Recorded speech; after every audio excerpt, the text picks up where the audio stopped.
Hello সবাইকে, good afternoon. আমি মৌসুমি চলে আসলাম আবারও আর একটা নতুন ব্লগ নিয়ে তোমাদের সাথে। তো তোমাদের দাদাভাই বাজার থেকে আজকে নিয়ে এসেছে পমফ্রেট মাছ, যে মাছটা খেতে আমরা মনে হয় একাধিক মানুষই ভীষণ ভালোবাসি। আর বাচ্চাদের খাওয়ানো কিন্তু খুব সহজ, আর যেরকম রান্না করাটাও খুব সহজ, খুব তাড়াতাড়ির মধ্যে রান্না হয়ে যায়।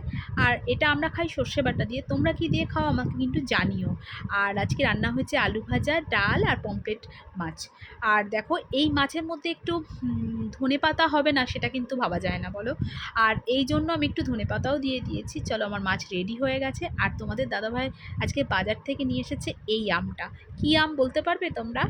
আর এদিকে বেরিয়ে পড়েছি মেয়েকে নিয়ে আসতে। আর আকাশ দেখো যেন ভেঙে পড়ছে, মানে আজকে যে কপালে দুর্ভোগ আছে সেটা বোঝাই যাচ্ছে। এদিকে ট্রেন চলে এসেছে। ট্রেন দেখো, ট্রেনের মতন ট্রেন যাচ্ছে, কিন্তু আমাদের কপালে অবশ্যই দুর্ভোগ আছে। সত্যিই তাই, দুর্ভোগ কাটিয়ে মেয়েকে এবার আনতে উঠেছি। তো চলো, আবার আসছি নেক্সট ব্লগে। টাটা।